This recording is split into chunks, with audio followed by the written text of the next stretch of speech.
ao vivo agora pelo YouTube. Queria muito começar iniciando essa nossa live agradecendo a presença da Ana Café. Dizer para a Ana, mais uma vez, muito obrigada por topar estar aqui conosco, do Comad, tratando de um assunto tão importante, né, que é a questão do uso de substância, pode ou não influenciar o suicídio. Ana, eu passo para você a palavra. Eu vou pedir para que todos que tenham perguntas ou reflexões coloquem no canal aqui do YouTube, que a gente está com uma equipe para recolher as perguntas, as quais iremos passar para você no final.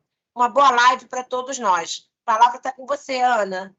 Obrigada, Cris. Só para te informar que eu passei para você aí para o e-mail do Comad.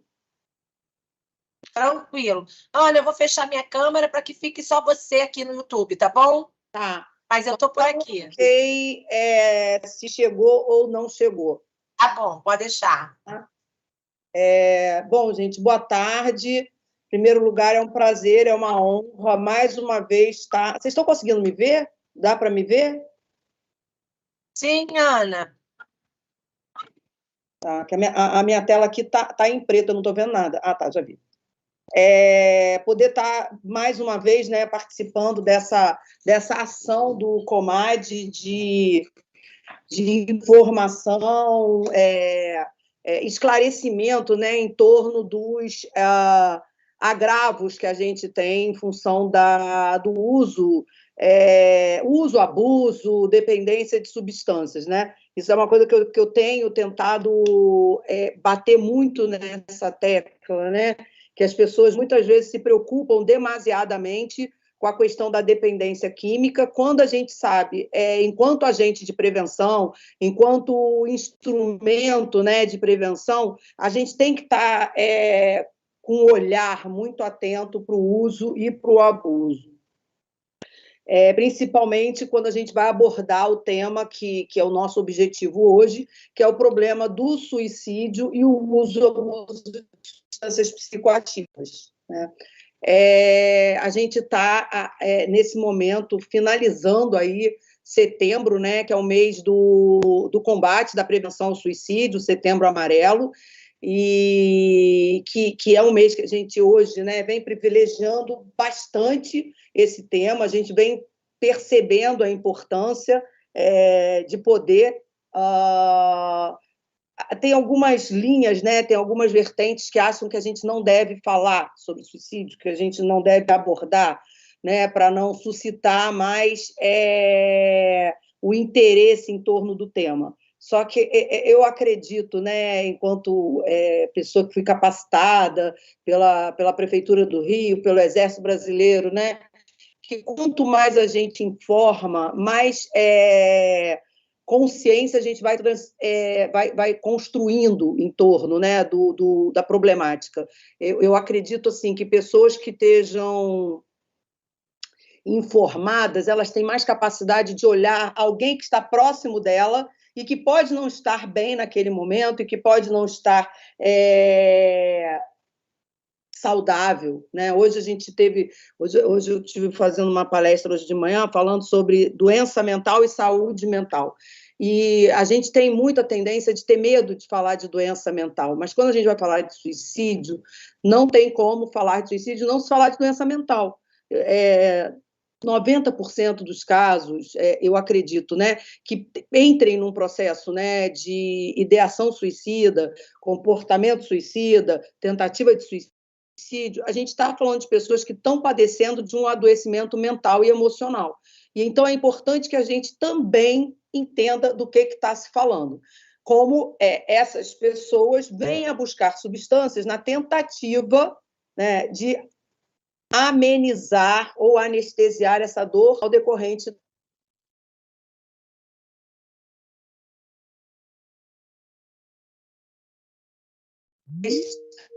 aqui, eu não estou vendo ninguém, não estou vendo nada.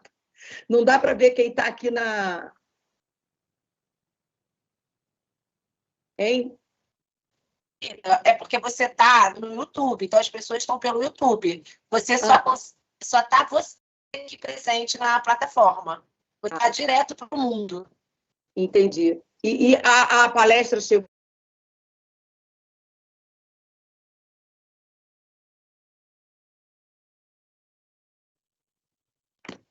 Ixi, Maria.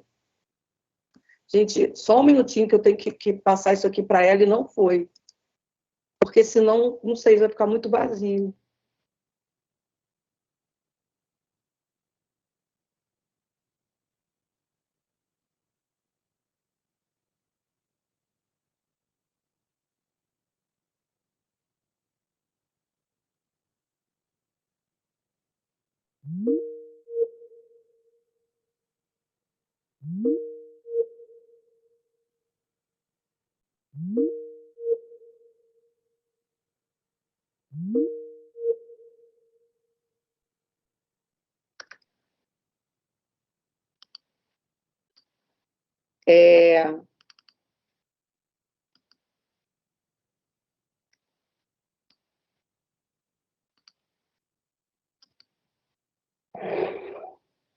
Vê se chega, Cris.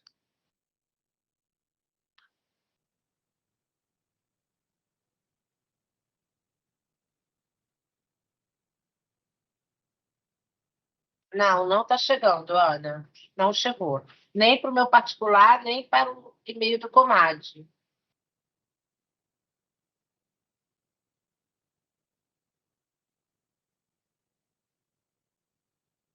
Chegou agora, Ana. Chegou? Chegou. Agora eu vou ter que baixar, tá? Só um minutinho, demora um pouquinho. Se você quiser continuando para não parar, porque demora um pouquinho aqui. Eu vou ter que baixar, salvar para poder compartilhar.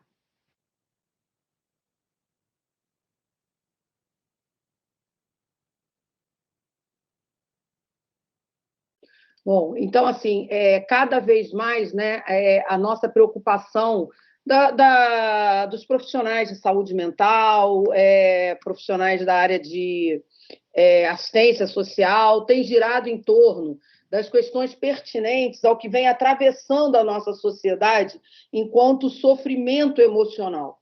Então, hoje a gente tem o Setembro Amarelo, que é uma data que diversas ações estão sendo realizadas por empresas, por escolas,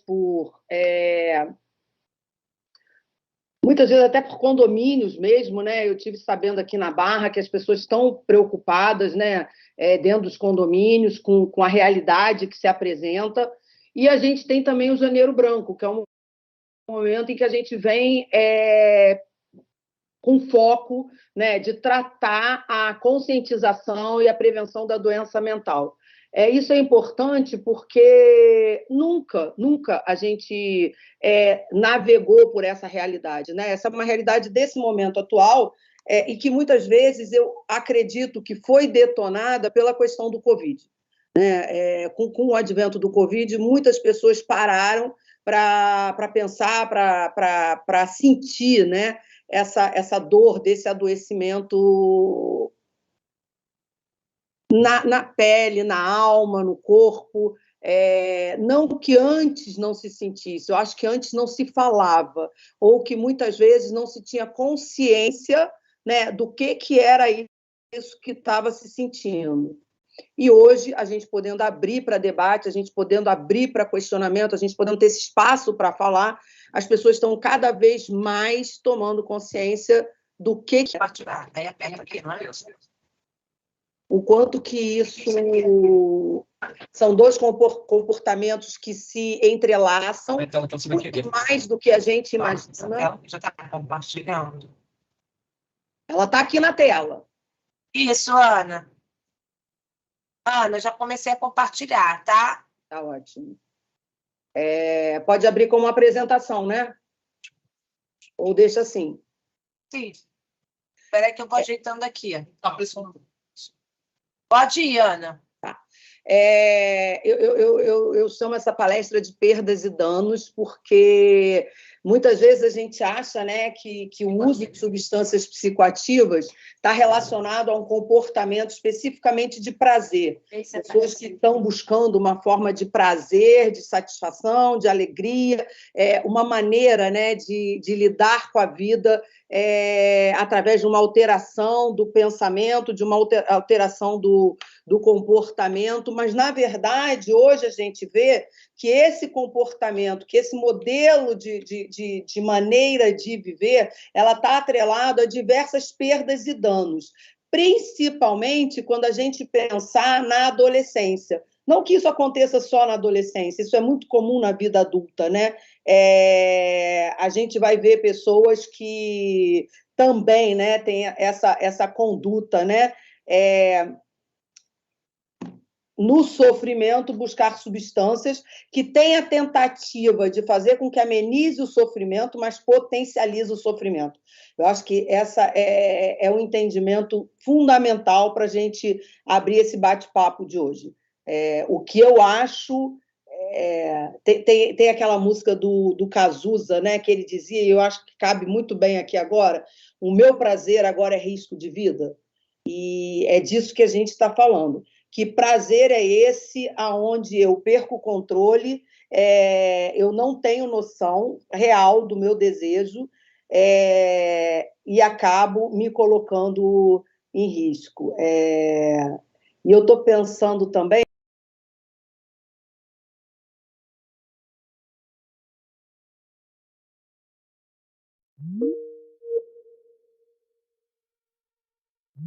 Planejamento e suicídio exitoso.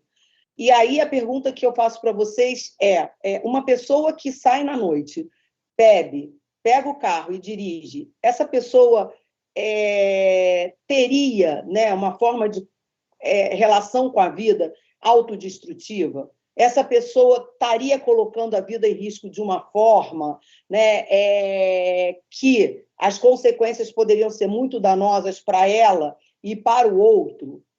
Será que eu, tomando mais consciência do risco do álcool e das drogas sobre o meu pensamento, sobre o meu comportamento, é esse tipo de atitude que eu teria se eu tiver o mínimo de desejo de uma vida feliz, saudável, satisfatória? Fica essa pergunta. Cris, passa para o próximo para mim.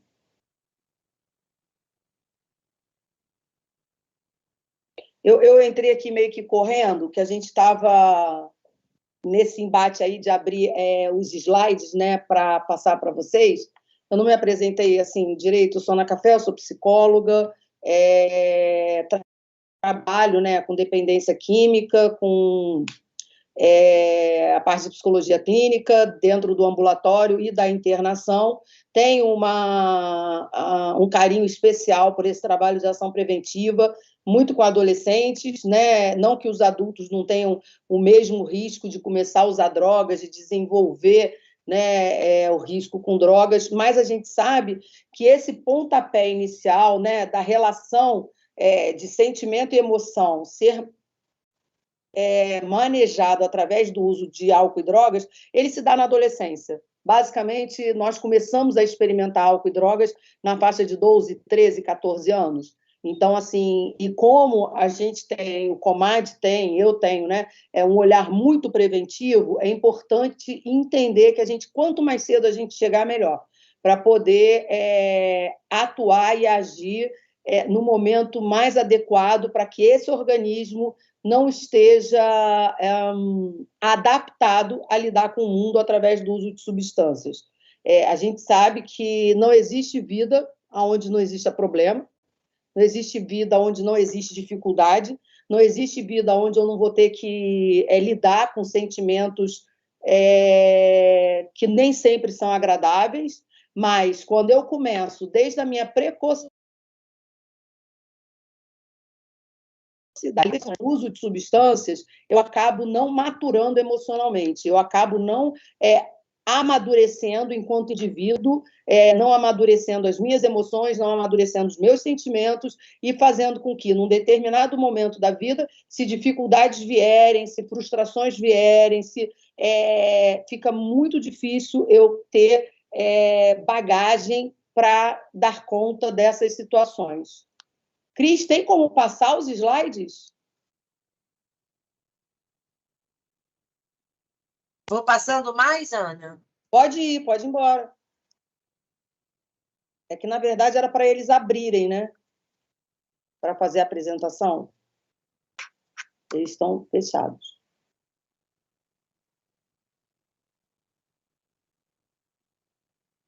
Eu queria chegar nesse videozinho aqui, ó. Isso é um vídeo.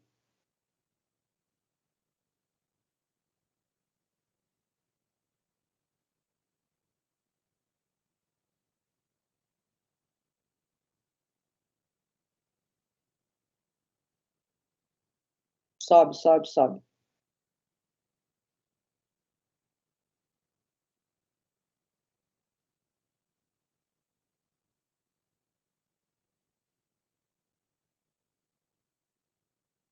É o terceiro slide, sobe. Aqui, esse aqui. Isso. Eu trouxe esse vídeo para vocês verem. Quem puder. Pode botar, Cris. Ana, eu estou apertando, estou clicando, mas está dando mídia indisponível.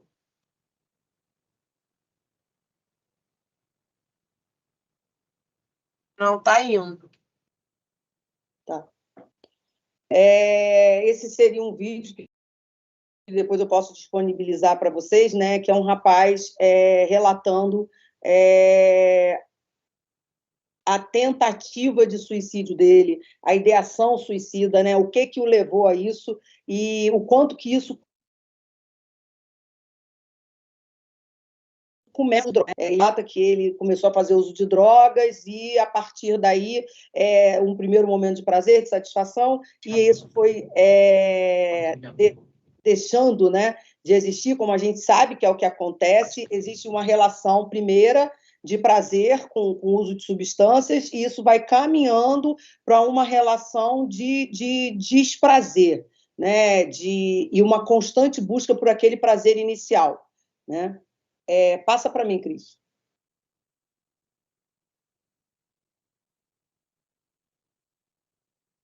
Só um minuto.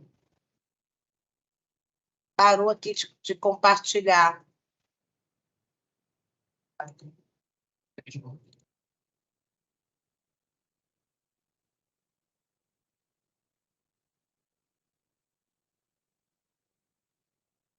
Oi, Ana. Tu quer esse aí? Fechou? Fechou para você? Só um minuto.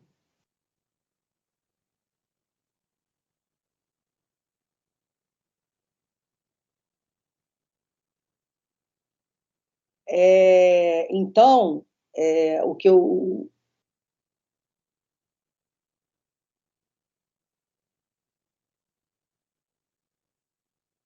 Pega direitinho.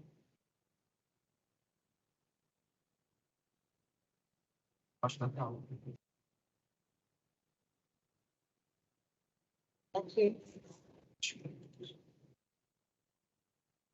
Tá aparecendo, amiga? Nada. Travou. Só um minuto que eu vou tentar de novo. Então, assim, eu acho que é de fundamental importância que a gente entenda o momento que o Setembro Amarelo propicia para a gente, no sentido da gente poder, né, tá falando e tá trabalhando essas questões.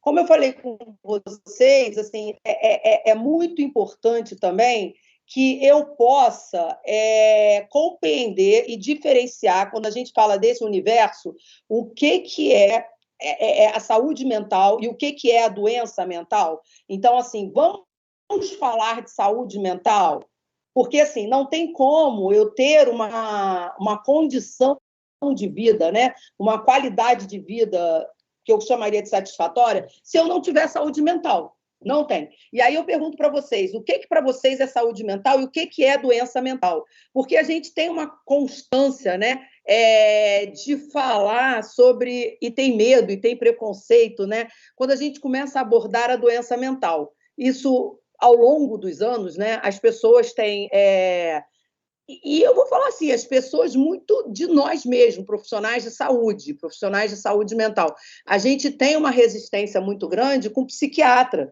a gente tem uma resistência muito grande de buscar ajuda emocional. Eu vejo psicólogos que a gente fala assim, olha, para você atender, você precisa fazer terapia. E não quer fazer, e acha que não é necessário. As pessoas acham que elas se leem, né? E a gente não consegue se ler. Muitas vezes a gente precisa do outro para olhar para a gente e dizer, olha, isso aí não está funcional, isso aí não está sendo satisfatório. E como a gente tem casos de profissionais de saúde mental que também se suicidam, porque não pararam. Aliás, assim, eu tenho exemplo de um psiquiatra conhecido, né? Que ele começou a se automedicar, e chegou num ponto que a gente até hoje não sabe se ele se suicidou ou se ele errou na dose. Né? Mas até o errar na dose é uma tentativa, é um comportamento autodestrutivo, como também, né, a gente vai encarar muitas situações de jovens que vêm com problema de uso de álcool e drogas, têm uma tolerância maior do uso de substâncias pelo uso ao longo da vida, o corpo dele tolera mais, é mais difícil ajustar a medicação para eles por essa tolerância, e num determinado momento, por até estar em abstinência, né? E querer cessar o desconforto daquela abstinência, essas pessoas acabam abusando da medicação. Lembra que a adicção à dependência química tem uma característica, né? Eu quero porque eu quero, do jeito que eu quero, e eu quero rápido. Então, quando a gente entra com uma medicação para um adicto, que aquela medicação não dá o efeito desejado, porque a medicação que a gente dá para o adicto não é uma medicação que dá, como eles dizem, né? Não é uma medicação que dá onda, né? Não dá onda. O objetivo é tratar a depressão, tratar a impulsividade, tratar a fissura, e essa medicação ela não surte efeito rápido, ela tem um tempo para surtir efeito. Quando esse efeito não vem, ele toma outra, esperando ter um efeito que não virá, porque essa medicação não tem esse intuito. E aí, o que acontece nisso? Quando ele toma mais uma, ele pode vir a óbito por um abuso medicamentoso. E aí muitos pais perguntam assim, mas você acha que foi um suicídio? Deixo essa pergunta para vocês. Do meu ponto de vista, não foi um suicídio. Do meu ponto de vista, foi alguém que, por não saber, não conseguir lidar com o desconforto do seu corpo em função de uma abstinência de drogas, tentou amenizar a dor dessa doença chamada adicção e perdeu o controle no uso de uma substância que deveria ser medicamentosa, né? E ele usou o medicamento da forma errada. Então, assim, quando a gente fala dessa questão da doença mental,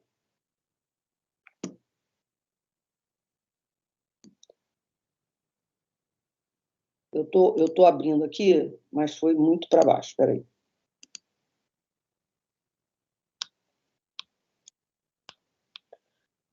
Quando a gente fala dessa questão da doença mental, né, que é um comportamento que é preocupante, que a gente tem que ficar atento e que vai se atrelar tanto porque drogas podem desenvolver doença mental, como pessoas que sofrem de doença mental têm mais possibilidade de desenvolver uma relação com drogas. Tá? As doenças mentais são condições da saúde psíquica, né, que envolvem mudanças na emoção, no pensamento e no comportamento. Pode ser, e na maioria das vezes é uma combinação de todas elas. Então, quando eu percebo que uma pessoa ela começa a manifestar comportamentos, né, diferenciados da normalidade, do que seria o normal para ela, uma pessoa que é mais introvertida, que é mais reservada, e começa, de repente, a ficar mais agitado, mais expansivo, mais falante, ela está tendo uma mudança de comportamento. Então, fica mais agressiva, ela está tendo uma mudança de comportamento. Ao mesmo tempo, uma pessoa que é mais extrovertida, que se relaciona, que conversa normalmente, de repente, essa pessoa começa a ficar mais recolhida dentro do quarto, sem querer conversar, ela está tendo uma mudança de comportamento. Eu estou falando disso porque muitas pessoas acham que única e exclusivamente aquela depressão tradicional que a gente vê, né, como o deprimido ele fica dentro do quarto escuro, embaixo das cobertas. Não, isso não é realidade. O depressivo ele pode ter outras mudanças comportamentais, ele pode ter uma outra forma de pensamento distorcido, de ideias distorcidas, que não necessariamente é só ficar calado dentro do quarto.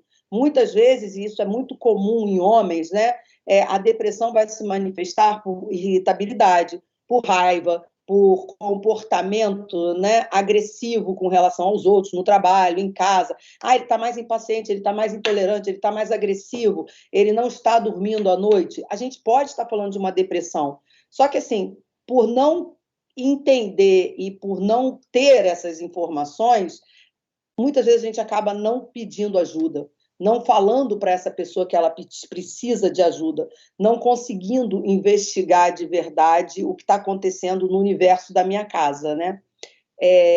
Da minha casa eu digo assim, porque existe um sistema familiar onde essa doença está se instalando e pessoas que estão em torno dela muitas vezes não veem, não têm ciência disso. E a gente vê, é um fato, né? Pessoas que tomam um susto, né? Que é um baque quando alguém tenta o suicídio ou quando alguém realmente consegue exitosamente, né, acabar com a própria vida. Muitas pessoas não estavam nem vendo o que estava acontecendo e outras que estão vendo e que acreditam, né, ilusoriamente que tinham controle da situação. Isso é uma outra coisa que acontece muito e que a gente alerta muito os familiares, né? Ninguém controla uma pessoa que queira se matar. Do mesmo jeito que ninguém controla quem queira usar droga, ninguém controla uma pessoa que queira se matar. E eu sempre, a orientação sempre é pedir ajuda.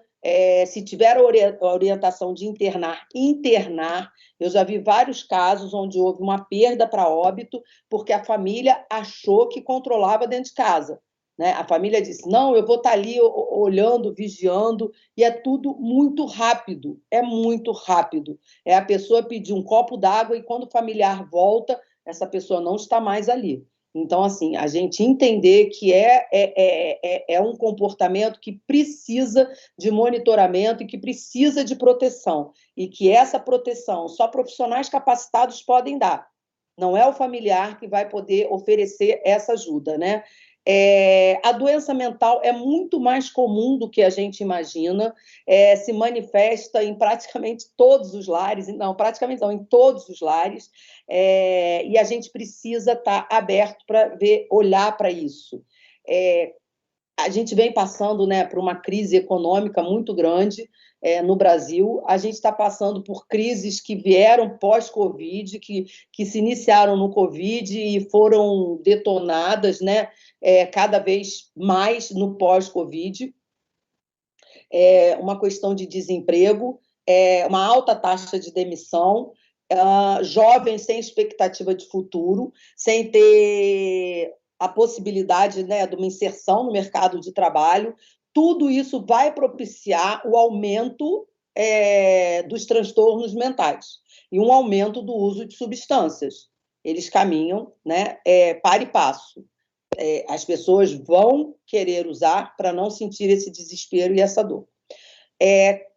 A gente tem uma estatística assim, que quase 1 em cada 5 pessoas nos Estados Unidos experimentam alguma forma de doença mental. 1 em cada 24 pessoas tem uma doença mental grave. 1 em cada 12 pessoas tem um transtorno por uso de substâncias que é diagnosticável. Isso significa o quê? Que tem pessoas que têm esse transtorno, mas que não é diagnosticável. O Brasil ele se encontra no primeiro lugar dentro, né, do cenário dos transtornos de ansiedade. A gente está no primeiro lugar e com maior uso de substâncias calmantes, substâncias benzodiazepínicas, que são substâncias que estão dentro do lugar onde a gente precisa ter cuidado. São substâncias que causam dependência. Então, a gente tem um número muito grande de pessoas que estão usando substâncias calmantes que não estão se tratando, elas estão se drogando de umas substâncias para não lidar com a dor. Essas substâncias calmantes são substâncias extremamente depressivas. Elas devem ser prescritas por médico. Como eu estou tentando tratar, quando eu falo eu estou falando todo, tá? Quando estou tentando tratar esse sistema de uma forma indevida, de uma forma inadequada, pode ser que, ao invés de eu encontrar uma saída, eu estou me afundando mais no problema. E essas pessoas que vão tentando tratar a depressão com o uso de calmantes, com o uso de álcool, na maioria das vezes a tentativa é calmante e álcool, não que outras drogas também não leve, né? Mas o álcool também é uma droga depressiva, né? Elas vão cada vez deprimindo mais. Elas ilusoriamente acham que tem um alívio da dor com o uso dessas substâncias, mas na verdade elas têm um momento de alívio. E quando esse efeito passa, o fundo de poço é muito maior, né? A dor emocional é muito maior. A Organização Mundial de Saúde diz que, no Brasil, a gente tem 23 milhões de pessoas, 12% da população que apresentam algum tipo de sintoma de transtorno mental. E 5% da população vai sofrer de transtorno mental grave e persistente. E lembrar, assim, né, quando eu falo assim, algum tipo de transtorno mental, a gente está falando de ansiedade, a gente está falando de depressão, a gente está falando de síndrome do pânico. Quando eu começo a falar de transtornos mentais mais graves, a gente vai começar a falar dos quadros psicóticos, dos transtornos de humor. Todos esses quadros são tratáveis, todos. A grande questão é eu aceitar e eu me render a esse tratamento e poder começar a funcionar com uma vida que funciona, com uma vida que pode ser, né, agradável. A gente tem uma cultura também de achar que tratar doença mental, que doença mental muitas vezes é uma doença espiritual. Eu não estou falando do espiritual que a gente fala na recuperação, que a gente fala da espiritualidade, né? Mas a gente ainda tem uma cultura que acha que vai tratar esses problemas, esses transtornos dentro da igreja, dentro do centro de macumba, dentro da casa espírita, né? Só que, assim, doença mental faz parte do nosso corpo físico e mental, e precisa de um médico para que trate isso.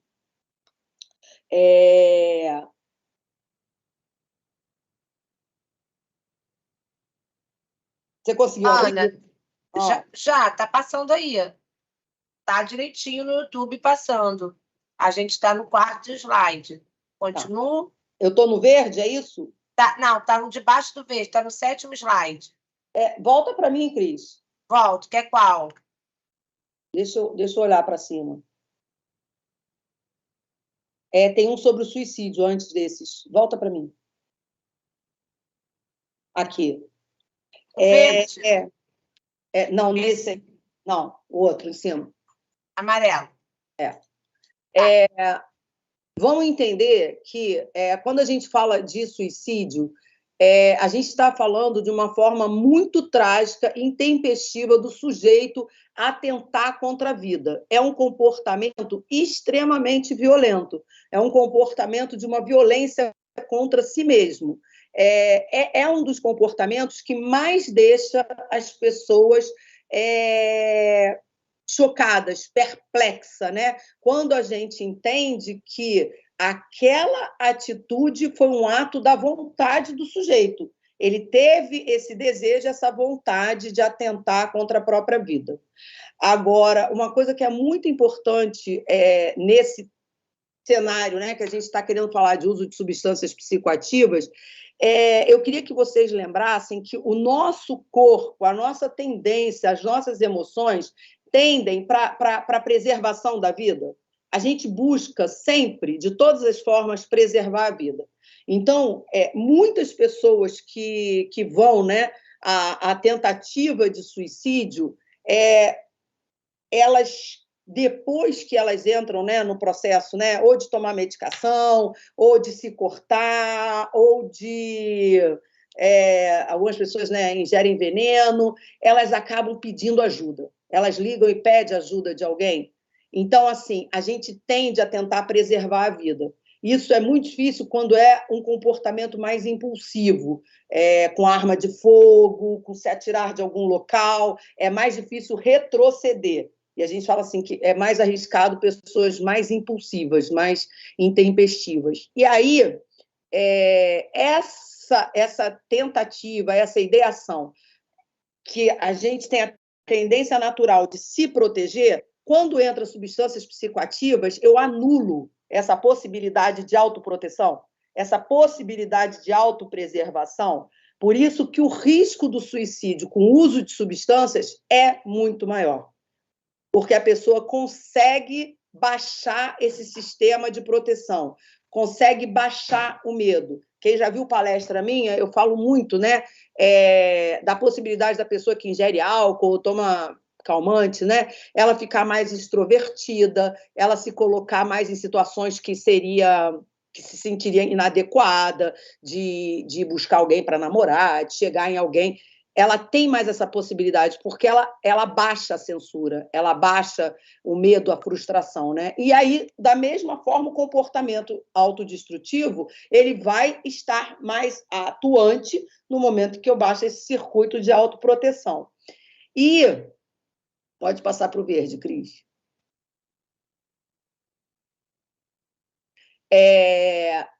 A gente tem um índice altíssimo, né, de violência com o uso de substâncias psicoativas. E aí a gente vai falar de violência urbana. Tá legal. Tá. A gente vai falar de violência urbana, a gente vai falar de violência doméstica, a gente vai falar de violência no trânsito, e cai aquela pergunta que eu fiz, né? O que é um comportamento suicida? Tem suicídios que são inconscientes e tem suicídios que são conscientes. Eu agora eu pude ver, né, um rapaz de 26 anos internado na UTI, ele foi quase a óbito, teve que colocar aquele pulmão externo, né? O ECMO, né? Que nem o Paulo Gustavo teve que colocar por causa do uso do vape. E aí eu penso, né? A gente passa tanta informação, a televisão está passando informação do risco desse cigarro eletrônico, mas eles fumam, eles usam. Isso seria um comportamento arrogante, isso seria um comportamento de falta de juízo crítico, ou isso seria um comportamento autodestrutivo suicida? De novo, eu volto com essa pergunta para vocês. Então, assim, o álcool e as drogas são responsáveis por altas taxas de criminalidade, violência, homicídio e suicídio. Pode passar, Cris.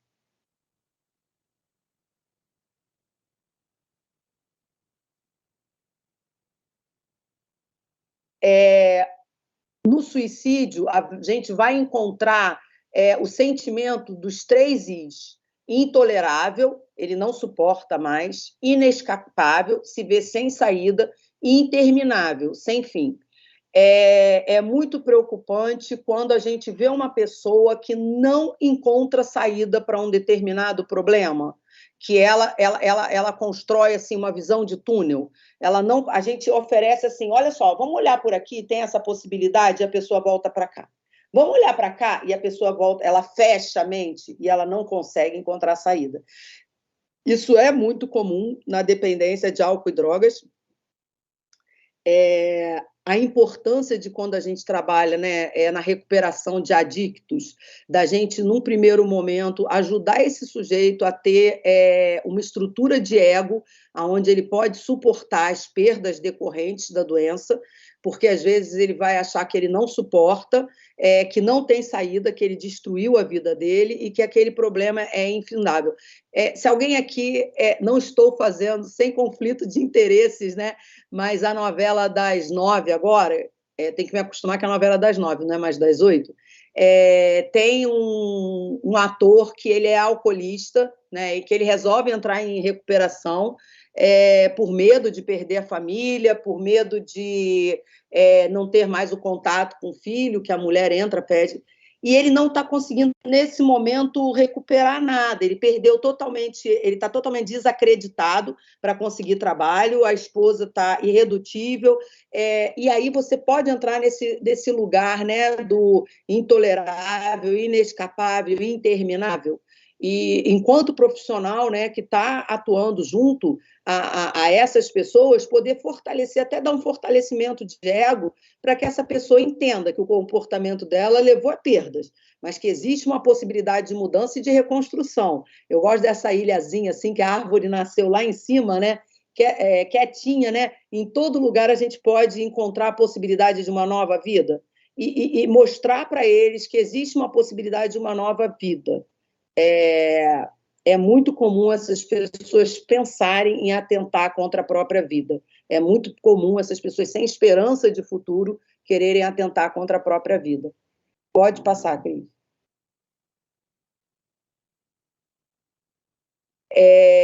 Droga, vocês sabem, né? Toda e qualquer substância que, em contato com o organismo, pode resultar em mudanças fisiológicas e comportamentais. Também pode acontecer de uma pessoa que não esteja passando por ideação suicida vir ao suicídio por causa do efeito da droga. A gente tem, em drogas perturbadoras, comportamentos de atentar contra a própria vida sem ter consciência do que está se fazendo, sem ter a noção. Quando a gente fala do uso, né, de LSD, existe uma conduta recomendável, que é quando alguém vai tomar um LSD, uma ou duas pessoas, alguém não tomar, para poder proteger essas pessoas. A gente teve um caso, alguns anos atrás, de um menino que a mídia falou, né, que se jogou pelo basculhante do banheiro, pela janela, e que depois a gente veio a saber pela namorada que ele vinha tomando o LSD, tinha tomado uma semana antes, e o LSD tem um fenômeno do flashback, que às vezes a onda volta sem você ter tomado, e aí ele, nesse momento, ele se atira pela janela. Pode passar, Cris. Uma preocupação maior com o suicídio na adolescência, porque eles são extremamente impulsivos. O adolescente tem pouco medo dos riscos que ele se coloca. É muito mais fácil a gente se colocar em risco na adolescência. O doutor Oscar conversa até comigo, que eu falo para ele: Oscar, eu tenho medo de tanta coisa hoje que eu não tinha antigamente. Antigamente eu andava de montanha-russa, hoje eu não ando mais. Antigamente eu andava com carro, eu não, né? As pessoas davam um cavalo de pau e estava tudo bem. Hoje nem pensar que eu entro num carro desse.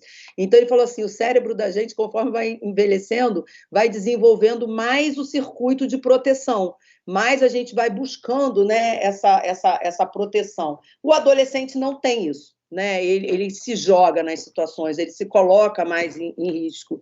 E quando a gente fala do Setembro Amarelo, que a gente fala dessa proteção, né? A gente vai falar do comportamento também de autoflagelo, de automutilação. A gente também está falando de um comportamento autodestrutivo que pode levar ao suicídio.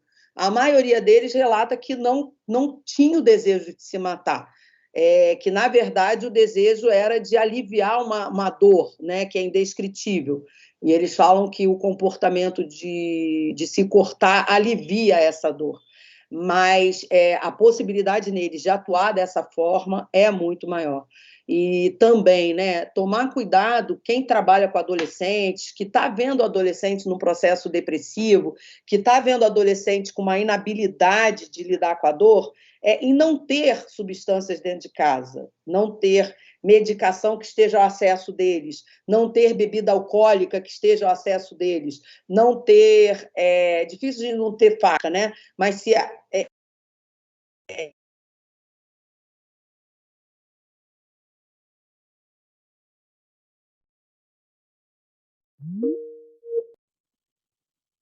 impulsivo e autodestrutivo, eu preciso oferecer essa rede de proteção externa, porque ele não está sabendo se proteger. E aí, assim, eles utilizam a bebida alcoólica que tem dentro de casa, alguns saem para comprar, né?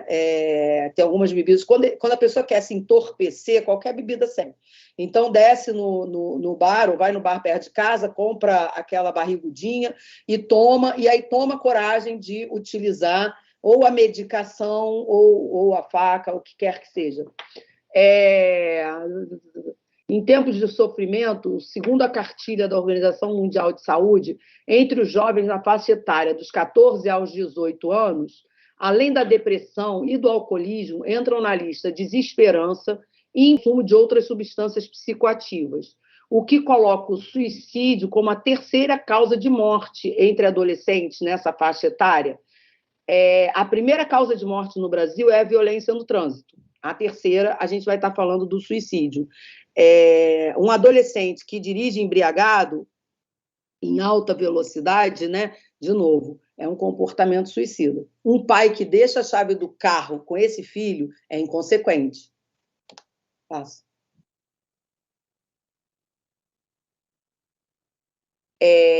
Mas por que usam droga, né? Por que eles usam droga e que os adultos continuam usando, né?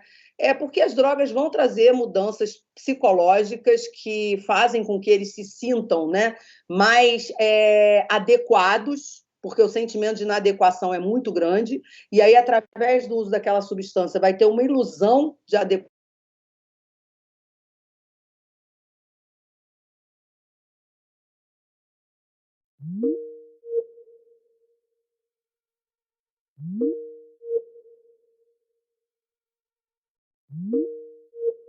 Porque do adolescente a gente repete na vida adulta.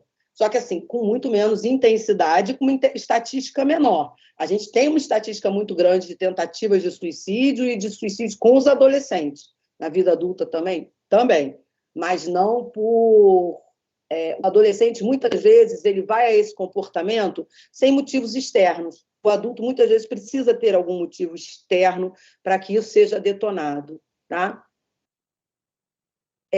A importância, como eu falei antes, da gente... quando eu comecei a fazer o trabalho no Colégio Militar, até que a Cris trabalhava comigo, né, uma preocupação muito grande minha foi que as escolas não fazem, não têm um olhar, né, preocupado, não é a palavra, mas assim, para a questão dos transtornos mentais e emocionais da criança e do adolescente. A gente acha que criança e adolescente não vai passar por depressão, não vai passar por transtorno de humor bipolar, não vai passar por dor e sofrimento. E aí o meu trabalho começa muito no intuito de fazer com que as escolas, as empresas, né, tenham esse olhar para que a gente possa tanto proteger esse jovem, esse adolescente, do início do uso de álcool e drogas, como também a gente possa proteger essa criança e esse adolescente desse comportamento suicida.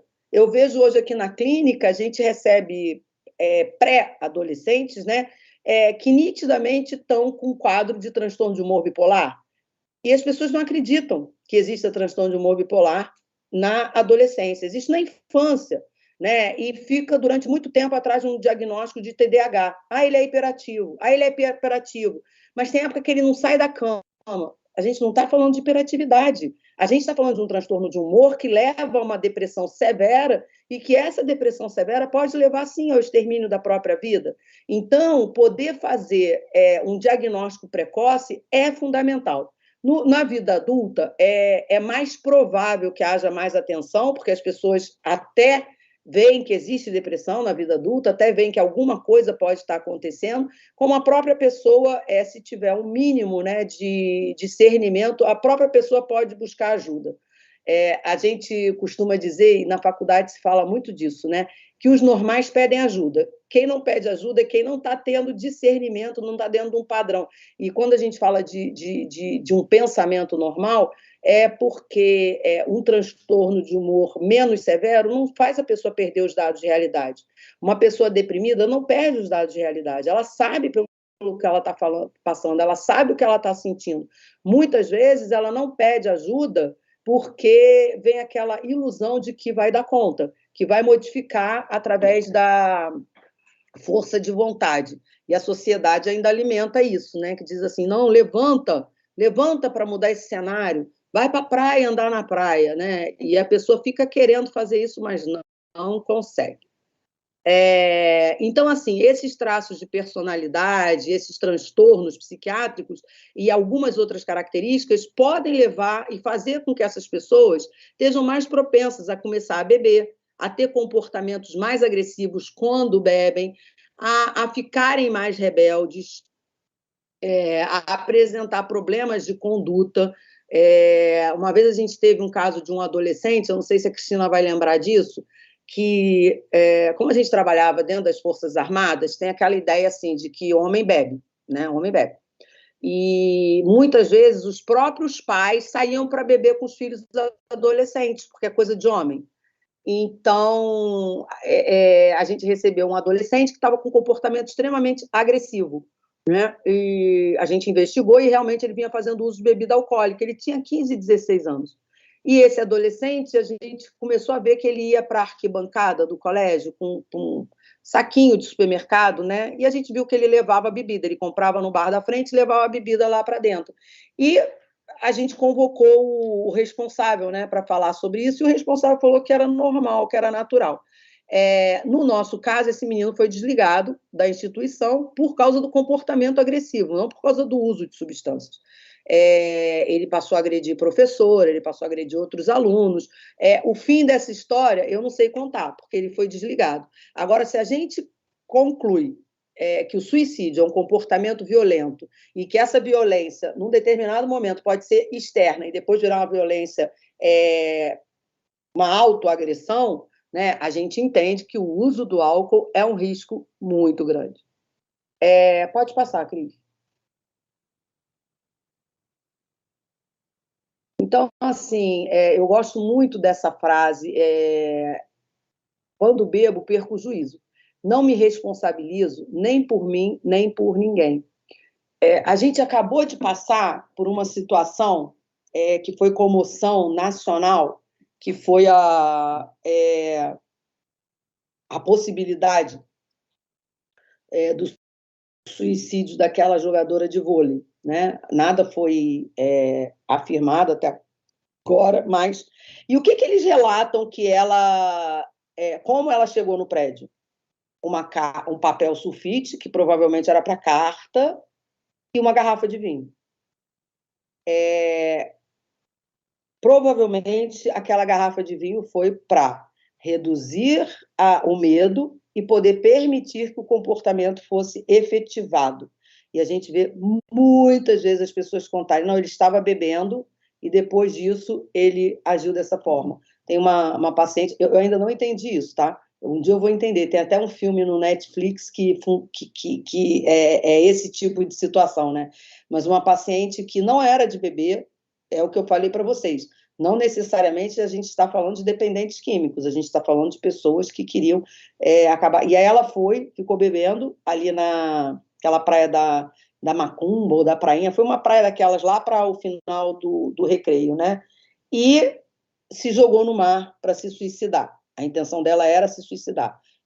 Eu entendo que ali na Prainha, na Macumba, aquelas ondas enormes, realmente poderia ter acontecido uma coisa mais grave, e aí uma pessoa foi lá e tirou ela do mar, resgatou ela. Mas nesse filme a pessoa realmente se suicida entrando no mar, né? Como a gente tem esse mecanismo de autoproteção, eu não entendo como é que alguém se suicida entrando no mar, porque o movimento natural é você lutar para sair, é você lutar para respirar, mas no filme acontecia dessa forma. Pode passar.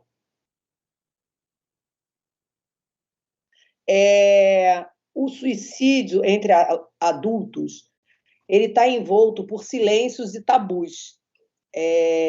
Ninguém fica falando sobre suicídio, as pessoas têm dificuldade de falar, muitas pessoas que têm parentes que se suicidaram não falam que foi suicídio, falam que foi um acidente, né? Eu acho que com esse movimento do Setembro Amarelo, a gente vem quebrando esse tabu, a gente vem fazendo com que as pessoas falem mais, a gente vem fazendo com que os hospitais estejam mais com uma política, né, mais consistente, no sentido de que se alguém chega lá com uma tentativa de suicídio, ele não pode sair se não for para uma clínica de tratamento de saúde mental, né? A regra diz que só sai se for para uma clínica, a não ser que o médico da pessoa vá lá e se responsabilize por essa saída. Ou eu acho que tem algumas vezes eu vi nem o familiar poder se responsabilizar. Mesmo o familiar dizendo, pode ir para casa que eu me responsabilizo, o hospital não libera. A não ser que a liberação venha do psiquiatra, de um psiquiatra que não seja da clínica, porque eu já tive casos de pedirem aqui na clínica que um psiquiatra fosse dar um aval para essa liberação. A gente não dá. A gente acredita que o encaminhamento dali é para um tratamento para depois poder voltar para casa, tá? Entre crianças e adolescentes, o tabu com relação ao suicídio ainda é maior, e a negação também, né? Eu acho que eu outro dia recebi a ligação de um colégio, de uma menina de 4, 5 anos, né, que eles relataram que estava se cortando e com ideação suicida. E na época eu falei, gente, não é possível, 4, 5 anos, ela está aprendendo esse comportamento com alguém, né? Essa coisa de se cortar, não tem ninguém em casa que se corte? Não, não tem. E realmente, quando eu fui fazer as minhas pesquisas, a gente tem dados de comportamento suicida e de suicídio com 6 anos, 7 anos, né? Por um vazio existencial muito grande, por uma falta de... A sociedade em geral não aceita a ideia de que pessoas jovens podem querer se matar. Pais de adolescentes que se mataram tendem à negação, uma reação ao sentimento de culpa. A negação vem como uma tentativa de não se sentir culpado pelo ato. E eu acho que não existe culpa nesse tipo de comportamento. Talvez haja uma falta de conhecimento, uma falta de informação, uma atenção reduzida, um excesso de autoconfiança, de poder cuidar, né, de poder auxiliar. Além disso, é escasso o conhecimento sobre que lógica rege os suicídios juvenis e sobre como preveni-los. E eu acho que não existe lógica para a gente, né? No suicídio juvenil, como não existe lógica no suicídio adulto, e a terceira idade, que é um outro dado que a gente tem de suicídios exitosos, né? Um número alto. A gente tem uns 2 anos, 3 anos, que teve um ator que morava num sítio, acho que em Rio Bonito, e que veio ao suicídio. Foi encontrado muita garrafa de bebida na casa, né? E ele deixa uma carta, porque chega um momento em que eles acham que a vida fica sem sentido. E por isso a importância da gente inserir sentido na terceira idade. As empresas falam, né, e fazem, muitas empresas fazem, né, um programa de orientação para a aposentadoria, para que essa pessoa possa ressignificar a vida. O índice de alcoolismo na terceira idade é altíssimo, por essa falta de ressignificar aquele momento de vida. Geralmente as pessoas entram na terceira idade, os filhos estão criados, os netos estão na escola, né? E se ele não começa a encontrar novos objetivos, um hobby, ou até mesmo voltar a trabalhar, essa vida vai ficando esvaziada. Pode passar, Cris. E aí Nossa, eu não estou enxergando. A gente tem em torno do suicídio alguns comportamentos que são ficção e outros que são fatos, né? Pessoas que falam em suicídio não cometem suicídio. Essa é a ficção que a gente cria. E, assim, isso não é um dado de realidade. A maioria das pessoas que se mata deram um aviso da intenção. Dentro do consultório, eu, durante algum tempo, eu ficava meio receosa, né? Eu vou perguntar, de repente eu posso induzir alguma coisa. E aí, vendo, né, os psiquiatras agindo, atuando, né, eles perguntam diretamente, você tem pensado em suicídio? E a pessoa responde, tenho. Né? E a gente vai caminhando em cima disso para saber qual é o nível que a coisa está. Você tem pensado, né? A ideia vem passando pela sua cabeça, vem passando pela minha cabeça. Mas como é que é isso? Você tem algum planejamento? E aí você vai pescando em que nível que a pessoa está. Quando a pessoa começa a planejar, a preocupação nossa tem que ser muito maior. A gente precisa, nesse momento, trazer a família para esse espaço terapêutico, para orientar essa família, para criar um ambiente de proteção e muitas vezes falar na internação. E muitas vezes dizer assim, olha só, ele está planejando, o grande risco agora é que o próximo passo é ir ao ato. Então, vamos tirar ele dos ambientes de risco. Tá?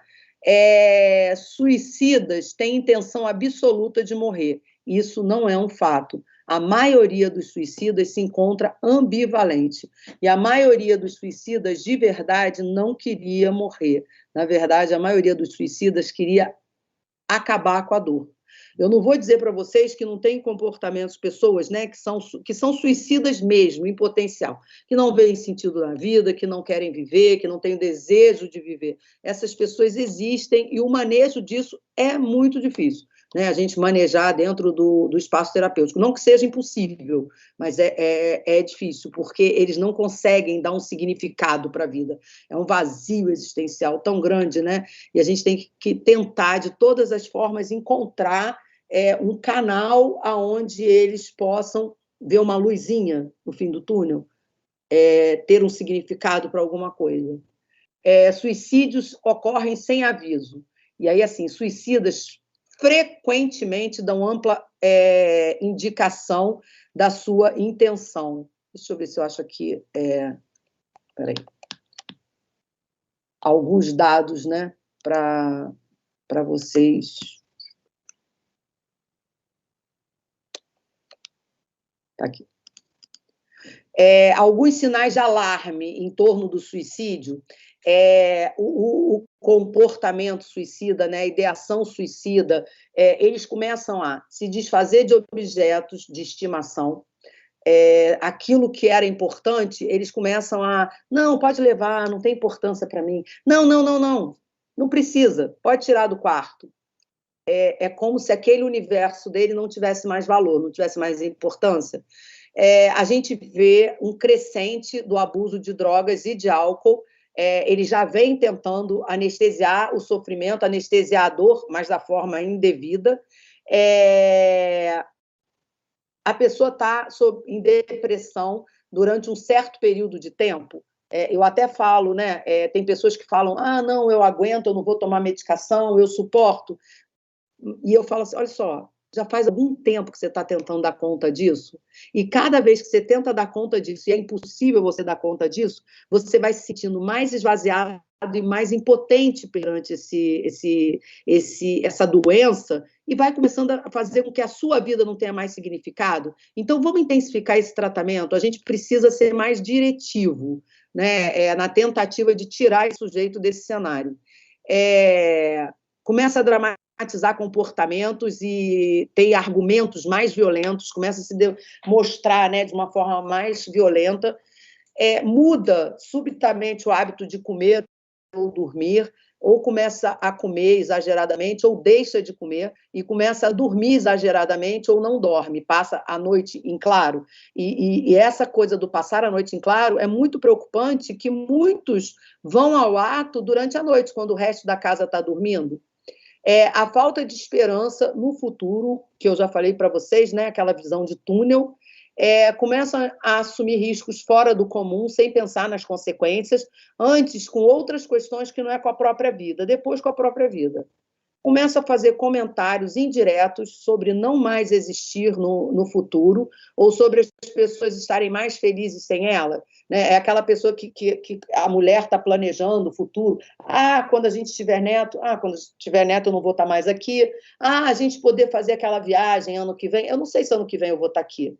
Ele começa a dar esses pequenos sinais, né? E fala de morte o tempo todo.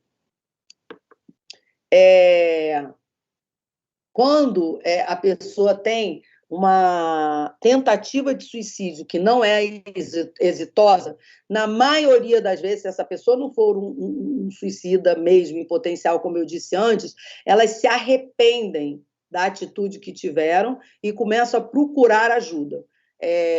O alívio após a tentativa faz com que essa pessoa comece a refletir sobre seu ato, né? Eu tenho um paciente que no momento de muito estresse, de muita sobrecarga, teve acesso ao uso de morfina, por causa de uma pessoa familiar que usava por causa do câncer, e essa pessoa começa a abusar da morfina, abusar, até um dia que ela fala assim, e toma toda uma cartela e vai parar no hospital, né? Foi realmente uma tentativa de suicídio, mas a própria pessoa fala assim, eu não sei de verdade se eu queria morrer, mas eu tomei a cartela toda.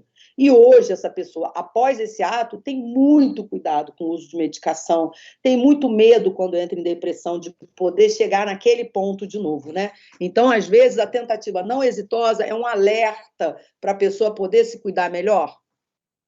Nem todos os suicídios podem ser prevenidos, é verdade, mas a maioria pode ser prevenida. A maioria a gente pode ter. Eu estou lembrando daquele caso do Robbie Williams. A gente tem que trazer esses casos da realidade que aproxima mais, né? Ele era um alcoólatra, né? Que ficou muitos anos sem beber. Era uma pessoa com depressão, ele tinha um transtorno de humor, e aí, de repente, ele volta à bebida e volta a ter depressão. Esse é um quadro que a gente tem que ficar muito atento, porque o sentimento de perda perante a vida é muito grande. E se ele não tiver um universo protetivo, é muito arriscado. Até no caso dessa semana, que foi da semana passada, né, eu acho, da jogadora de vôlei, hoje me perguntaram assim, o que poderia ter sido feito, o que não foi feito, né, para proteger. E que as pessoas muitas vezes não pensam nisso porque não estão aqui no lugar da gente, enquanto profissional, né? Mas ela era uma pessoa que a expectativa de vida profissional dela, nesse momento, era aposentadoria.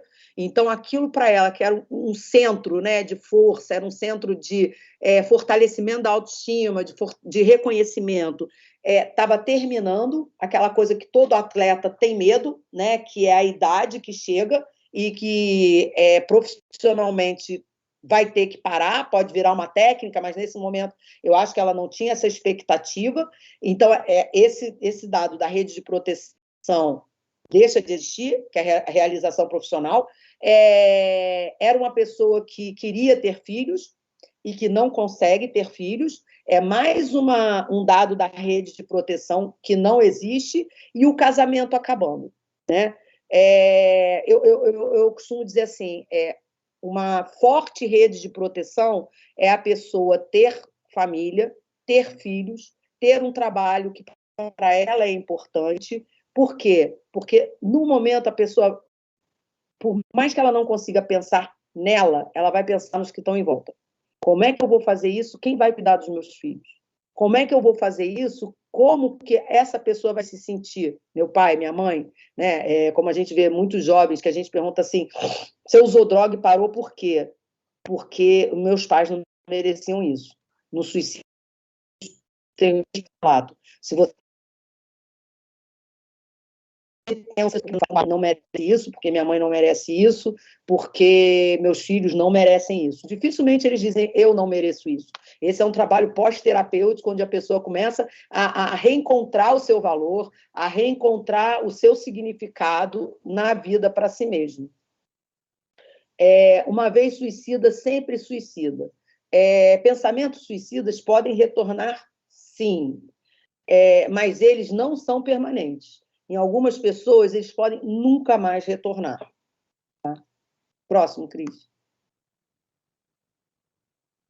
E aí fica uma mensagem, né, do Setembro Amarelo, desse lacinho amarelo: escolha a vida, né, dê novos significados à vida, que não vão ser encontrados dentro de um copo de bebida, nem dentro de uma caixa de calmante, nem dentro de um cigarro de maconha. A gente pode ressignificar a vida olhando para ela de forma diferente, criando novas habilidades, ajudando pessoas que estão ao nosso redor, que estão sofrendo e que estão pensando, né, ajudando essas pessoas a ressignificar a vida. Pode passar, Cris. Dá trabalho ser feliz, mas vale a pena.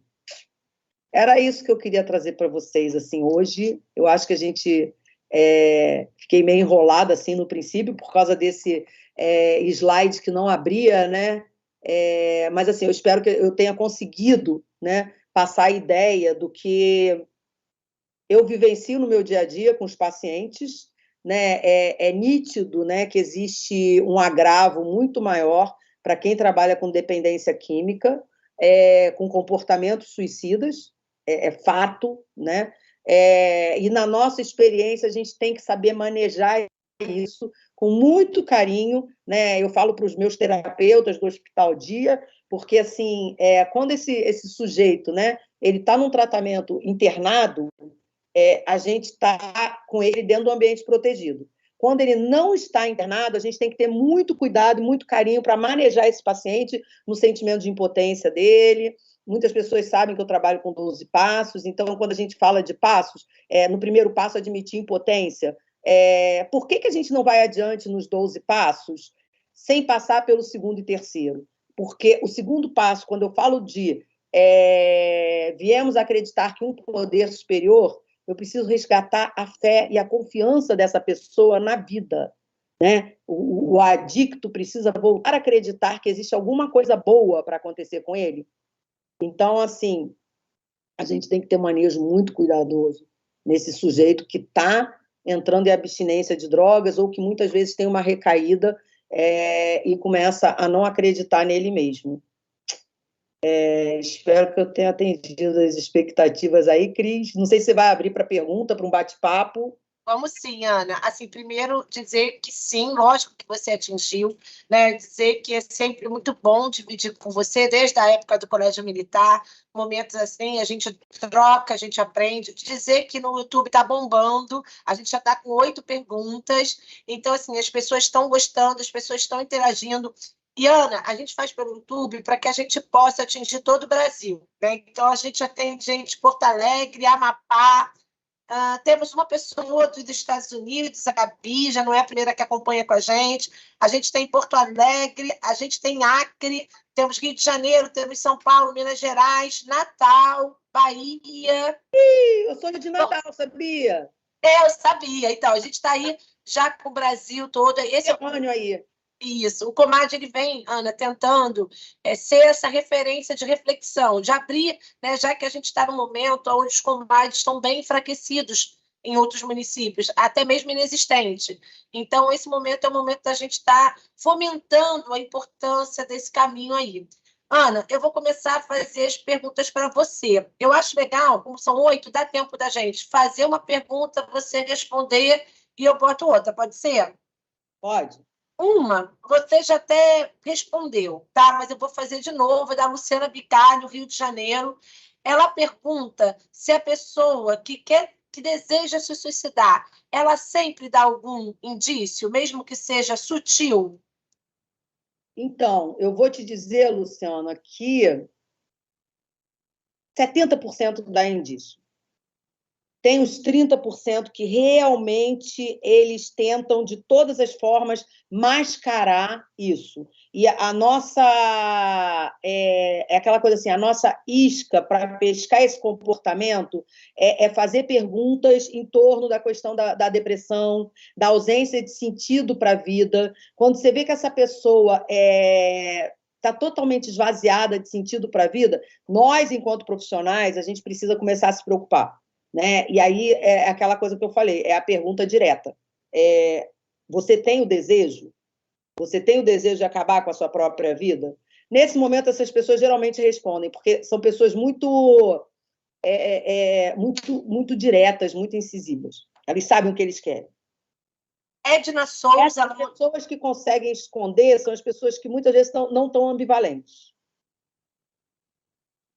Edna Souza, infelizmente, ela não disse qual é a cidade dela, mas ela pergunta o seguinte: o dependente químico pode, com o uso da maconha, ter um comportamento mais agressivo? Ou seja, ele já é agressivo e essa substância faz aflorar? Não faz aflorar, ele já é agressivo, né?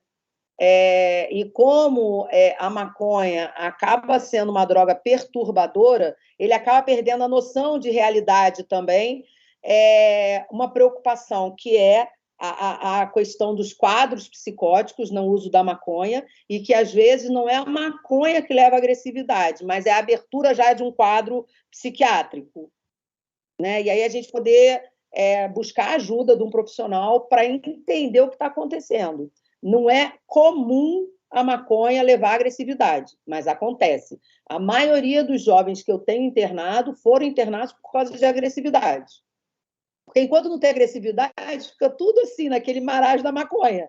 Né? Aparentemente está tudo bem, ele não está indo na escola, ele está abandonando a escola, mas quando a agressividade vem, tem adolescentes lá que quebraram a casa inteira, só eram usuários de maconha. Desde lá no início, né, Ana, na sua primeira clínica, a gente já via casos assim, né, desse estilo da família só procurar junto com o usuário ajuda quando realmente já chega ao nível da agressividade. Né? Quando começa a incomodar a família. A coisa assim, de quando começa a haver um prejuízo maior. E, assim, lembrar que na maconha a gente tem quadros de alucinação. E a pessoa, às vezes, começa a ver coisas, a imaginar que não estão existindo. Né? E tem pessoas que, num desespero desse, se jogam pela janela. Próxima pergunta é da assistente social aqui do Rio de Janeiro, Soraya Macruz. Posso entender como um sinal de alerta quando o usuário do equipamento relata que, às vezes, bate a cabeça como forma de punição? Ou diz, quero me matar, estou cansado dessa situação? A pergunta foi como forma de punição? Não, ela está perguntando se ela pode entender como indício de suicídio, quando um usuário do equipamento começa a bater a cabeça e diz que bate a cabeça na parede porque quer se punir, porque não aguenta mais aquela situação. Eu acho que é um pedido de ajuda. Né? Muitas pessoas dizem que não aguentam. Eu agora não aguento mais, mas não é uma ideação suicida. Mas eu acho que cabe convidar essa pessoa para uma conversa mais... já é uma conduta muito agressiva, né? Dar com a cabeça na parede. Então, o que está acontecendo para chegar a esse ponto? Não necessariamente todo mundo que dá com a cabeça na parede tem a ideação suicida. Tem dor, né? Tem dor, tem raiva, tem raiva. Ed Souza pergunta: o uso da maconha pode desencadear uma esquizofrenia? Na maioria das vezes desencadeia, principalmente hoje, né? A gente vem com essa questão da maconha mais potencializada, né? Cada vez mais THC na maconha, o que leva realmente à possibilidade. A maconha sempre foi um indicador da possibilidade de um quadro esquizofrênico, de um quadro psicótico, mas hoje cada vez mais constantes, até por causa do uso delas atreladas sintéticas. Então, a gente tem tido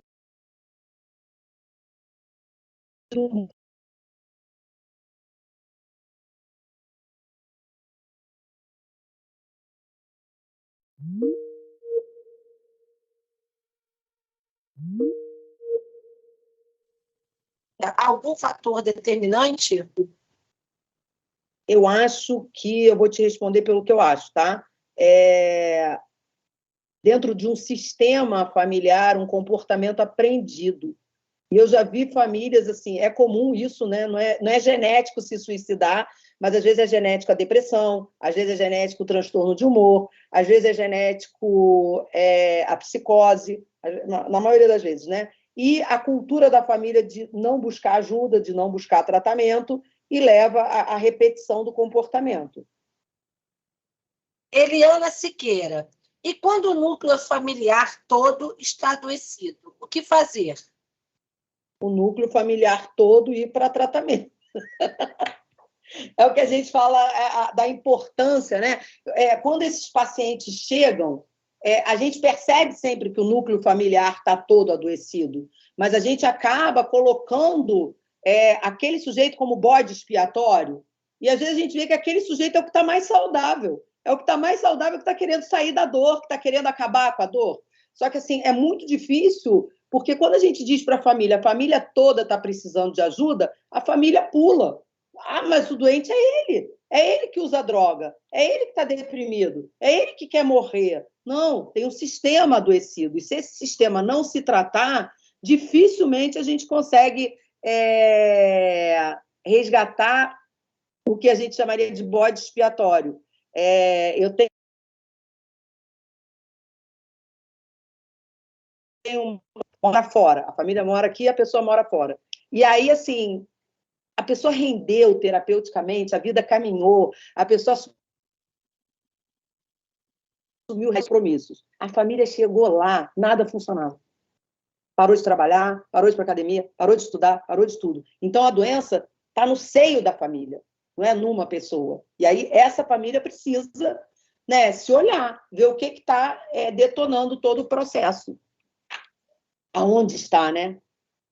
Eliana Siqueira pergunta: muitas celebridades, famosos, outros editados financeiramente, cometem suicídio. Seria falta de sentido da vida? Ou somente o uso de drogas impulsiona essa atitude? Falta de sentido para a vida.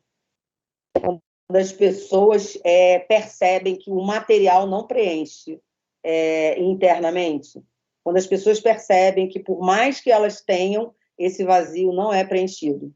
E a gente tem casos assim que eu trago. Michael Jackson, para mim, foi suicídio, né? Whitney Houston.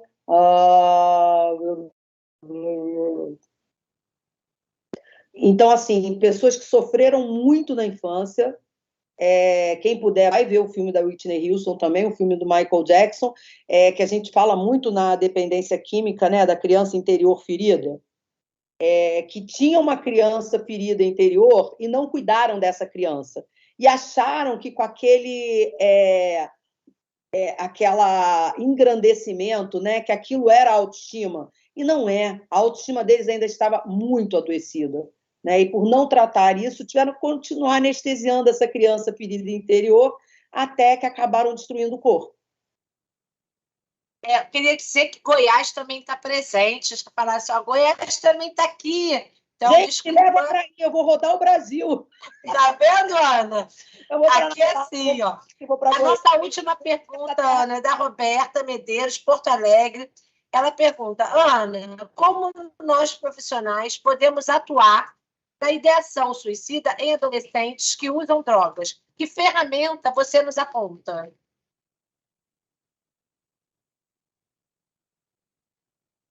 São tantas.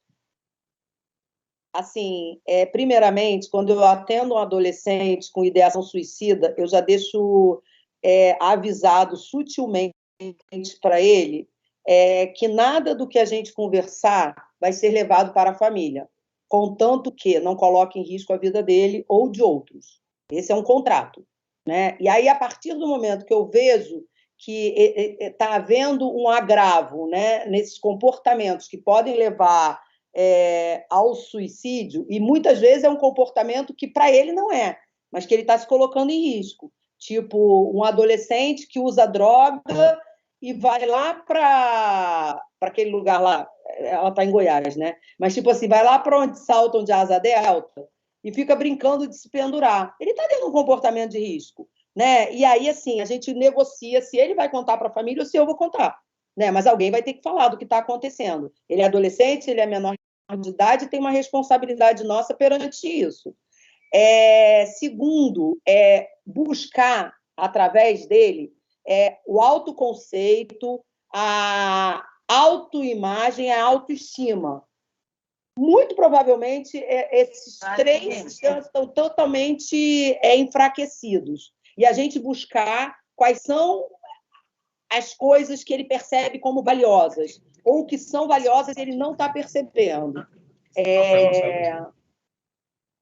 Se eu vejo que isso está se agravando, eu convido a família realmente a gente pensar num ambiente protetivo. E nunca deixando de convidar o psiquiatra para fazer parte desse cenário. Não assumir esse caso sozinha. Esse adolescente vai precisar de uma medicação, que não seja para depressão, mas para controle do impulso. Né? E quem vai saber dizer isso é o psiquiatra. Ana, a gente tem mais uma pergunta que acabou de chegar, da Rosângela Souza Fernandes. Sabemos que a dependência química só potencializa o desejo de morte quando o indivíduo não quer morrer e sim se livrar de uma dor, muitas vezes causados por traumas não superados. Você concorda? Eu concordo, mas eu também acho que não é só na dependência química, como eu falei para vocês, né? Tem pessoas que abusam de droga e não são dependentes químicos. E o uso da substância, né, por abuso ou por dependência química, invariavelmente vai levar a mais dor. E se levar mais a dor, mais potencial para o comportamento suicida. Sim. Agora, Sueli dos Santos Costa Raimundo, a gente vai fechar agora as perguntas, mas ela bota assim: quem tem um interno que pode sair e sempre diz que precisa ir ao hospital porque está passando mal, dizendo-se só se ficar bem com o uso de morfina, ele já está um dependente químico? Já. É muito difícil o uso de morfina não gerar dependência. É muito difícil, né? E é muito comum as pessoas, por dificuldade do acesso à morfina, ir ao hospital para conseguir, né? Para investigar se, além da morfina, não está usando outras medicações em casa, no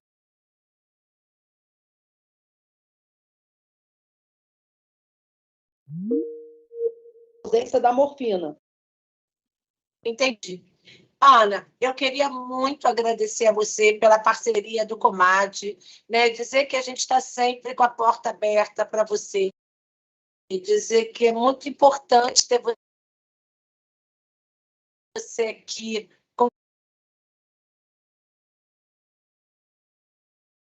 Que precisa ocupar mais a cadeira aqui do Comad, se fazer mais presente com a gente, porque realmente a gente vem buscando fazer um trabalho mais efetivo no Rio de Janeiro, mas ainda falta muito para a gente conseguir implementar. Eu vou abrir a palavra para você agora, para você se despedir, e depois eu vou vir com os informes aqui do Comad. Então, Cris, hoje, assim, infelizmente eu estou mais disponível, porque se você precisar de mim, né? Uma das minhas dificuldades foi a doença da minha mãe, né? E infelizmente ela veio a óbito, então eu tive sempre muito disponível para o Comad, sempre porque assim tem essa minha coisa da importância da prevenção, né? Não adianta eu estar aqui na clínica tratando e não fazer prevenção, então assim sempre à disposição de vocês. Queria agradecer as pessoas que estão aqui assistindo, que estão acompanhando do Brasil todo essa explanação amanhã, domingo, né? Sábado a gente encerra o Setembro Amarelo, mas não se encerram as ações. Eu acho que prevenção é sempre. Tem até um Instagram que fala prevenção ao suicídio são os 365 dias do ano, né? E eu concordo plenamente com isso. Quero convidar o Brasil inteiro a me seguir no Instagram. Eu deixei o meu endereço do Instagram aí, que é @Núcleo Integrado Ana Café, que é a página onde eu falo de tratamento, e tem a página que é o Ana Café pela Vida, onde eu falo de prevenção. Né? Eu tentei separar as coisas para que as pessoas pudessem entender o que é a prevenção primária, o que é secundária e o que é terciária, quando a gente aborda essas questões. Outra coisa que eu queria, Cris, se você me der a oportunidade, eu fiz uma parceria agora com um grupo chamado Sem Transtorno, que ele começou aqui no Núcleo. Esse grupo é um grupo aberto, é gratuito e tem o objetivo de ajudar pessoas que estão sofrendo de transtorno do pânico, estão sofrendo de transtorno de ansiedade, e parece que não, mas pessoas que têm transtorno do pânico abusam de droga, abusam de álcool, e tem pensamento suicida porque acha que aquilo ali é uma situação sem saída, porque, na verdade, o desespero são as crises, não é nem a ansiedade, são as crises. E como muitas vezes as pessoas não sabem o que é, elas começam a pensar em acabar com a própria vida porque não conseguem, né? Então, esse grupo tem o objetivo de esclarecer, e ele vai voltar a acontecer no dia 7 de outubro, aqui na Barra. E é o que eu falei, é gratuito. Quem coordena o grupo é uma jornalista que sofreu de transtorno do pânico. Quem puder, vai lá e segue o Instagram dela, é Sem Transtorno o nome. E eu abri esse espaço porque eu acho que é fundamental a gente trabalhar essas questões também que estão em torno do suicídio, estão em torno do uso de substâncias. Mas vai lá no meu Instagram que a gente conversa mais sobre essas coisas, eu dou mais informação, porque o tempo do Comad é precioso. Perfeito, Ana. Assim, com certeza a gente vai estar divulgando, a gente está sempre divulgando a sua arroba. Dizer que a gente também tem outro assunto, Ana, além do suicídio, que é muito delicado, né? Que é a questão de uso de substância na terceira idade, junto aos idosos. É algo que parece que a gente usa na adolescência, na juventude, na fase adulta, e o idoso, ele está curado. Ele nunca mais usa drogas, ele tem... E a gente sabe que isso não é verdade, né? A questão do Existe uma etarismo... vulnerabilidade muito grande no idoso. Como existe no adolescente, existe no idoso. Uma vulnerabilidade Perfeito. física, né? Sim, e além disso, né, é um momento de transição, né? Muitos estão indo para a aposentadoria, saindo da questão do trabalho. Então, a gente está sempre buscando isso. Dia 1º de outubro é o dia que a gente comemora internacionalmente, né? A gente celebra a questão do idoso. Então, o Comad, no dia 23 de outubro, 15 horas, nesse mesmo canal, vai estar fazendo uma live da terceira idade.